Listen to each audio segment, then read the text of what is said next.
I don't quite know why I found that particular town so heartless, perhaps because of its crowded, claustrophobic atmosphere, its congested and insanitary lanes, its weary people. One day I found the children of the bazaar tormenting a deformed retarded boy. About a dozen boys, between the ages of 8 and 14, were jeering at the retard, who was making things worse for himself by confronting the gang and shouting abuses at them. The boy was 12 or 13, judging by his face, but had the height of an 8 or 9-year-old. His legs were thick, short and bowed. He had a small chest, but his arms were long, making him rather ape-like in his attitude. His forehead and cheeks were pitted with the scars of smallpox. He was ugly by normal standards, and the gibberish he spoke did nothing to discourage his tormentors. They threw mud and stones at him, while keeping well out of his reach. Few can be more cruel than a gang of schoolboys in high spirits. I was an uneasy observer of the scene. I felt that I ought to do something to put a stop to it, but lacked the courage to interfere. It was only when a stone struck the boy on the face, cutting open his cheek, that I lost my normal discretion and ran in amongst the boys, shouting at them and clouting those I could reach. They scattered like defeated soldiery. I was surprised at my own daring, and rather relieved when the boys did not return. I took the frightened, angry boy by the hand, and asked him where he lived. He drew away from me, but I held on to his fat little fingers and told him I would take him home. He mumbled something incoherent and pointed down a narrow line. I led him away from the bazaar. I said very little to the boy because it was obvious that he had some defect of speech. When he stopped outside a door set in a high wall, I presumed that we had come to his house. The door was opened by a young woman. The boy immediately threw his arms around her and burst into tears. I had not been prepared for the boy's mother. Not only did she look perfectly normal physically, but she was also strikingly handsome. She must have been about 35. She thanked me for bringing her son home and asked me into the house. The boy withdrew into a corner of the sitting room and sat on his haunches in gloomy silence, his bow legs looking even more grotesque in this posture. His mother offered me tea, but I asked for a glass of water. She asked the boy to fetch it, and he did so, thrusting the glass into my hands without looking me in the face. Suresh is my only son, she said. My husband is disappointed in him, but I love my son. Do you think he is very ugly? Ugly is just a word, I said. Like beauty. They mean different things to different people. What did the poet say? Beauty is truth, truth is beauty. But if beauty and truth are the same thing, why have different words? There are no absolutes except birth and death. The boy squatted down at her feet, cradling his head in her lap. With the end of her sari, she began wiping his face. Have you tried teaching him to talk properly? I asked. He has been like this since childhood. The doctors can do nothing. While we were talking, the father came in, and the boy slunk away to the kitchen. The man thanked me curtly for bringing the boy home, and seemed at once to dismiss the whole matter from his mind. He seemed preoccupied with business matters. I got the impression that he had long since resigned himself to having a deformed son, and his early disappointment had changed to indifference. When I got up to leave, his wife accompanied me to the front door. "Please do not mind if my husband is a little rude," she said. "His business is not going too well. If you would like to come again, please do." Suresh does not meet many people who treat him like a normal person. I knew that I wanted to visit them again, more out of sympathy for the mother than out of pity for the boy. But I realized that she was not interested in me personally, except as a possible mentor for her son. After about a week, I went to the house again. Suresh's father was away on a business trip, and I stayed for lunch. The boy's mother made some delicious parathas stuffed with ground radish and served it with pickle and curds. If Suresh ate like an animal, gobbling his food, I was not far behind him. His mother encouraged him to overeat. He was morose and uncommunicative when he ate. But when I suggested that he come with me for a walk, he looked up eagerly. At the same time, a look of fear passed across his mother's face. "Will it be all right?" she asked. "You have seen how other children treat him." That day he slipped out of the house without telling anyone. "We won't go towards the bazaar," I said. "I was thinking of a walk in the fields."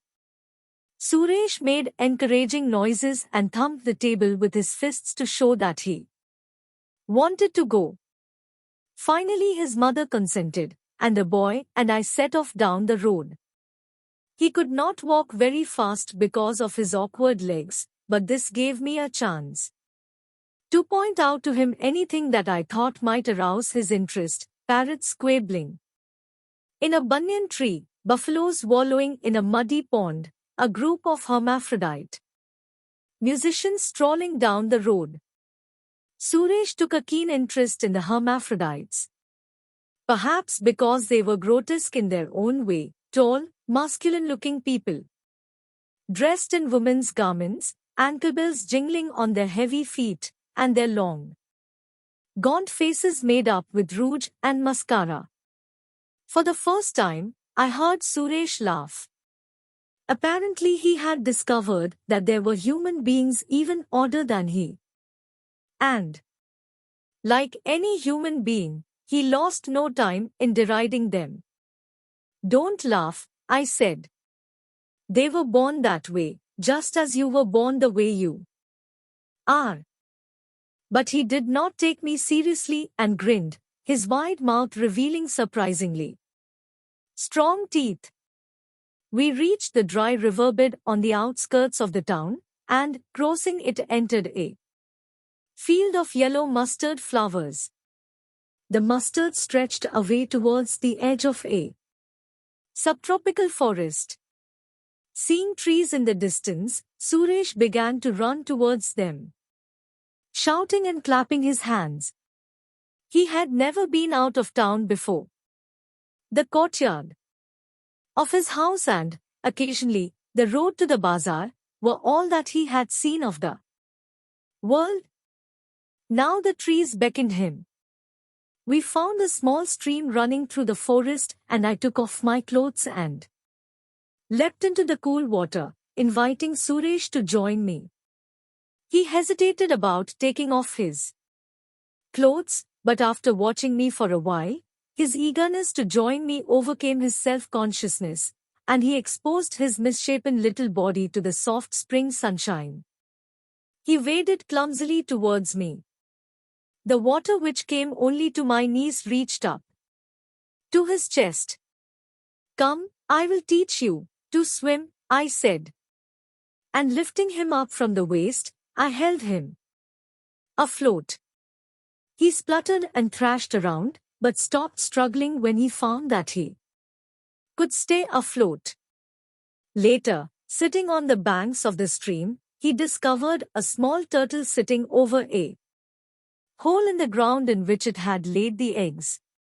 He had never watched a turtle before, and watched it in fascination, while it drew its head into its shell and then thrust it out again with extreme circumspection. He must have felt that the turtle resembled him in some respects, with its squat legs, rounded back, and tendency to hide its head from the world.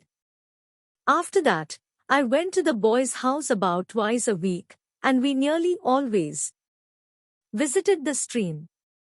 Before long, Suresh was able to swim a short distance.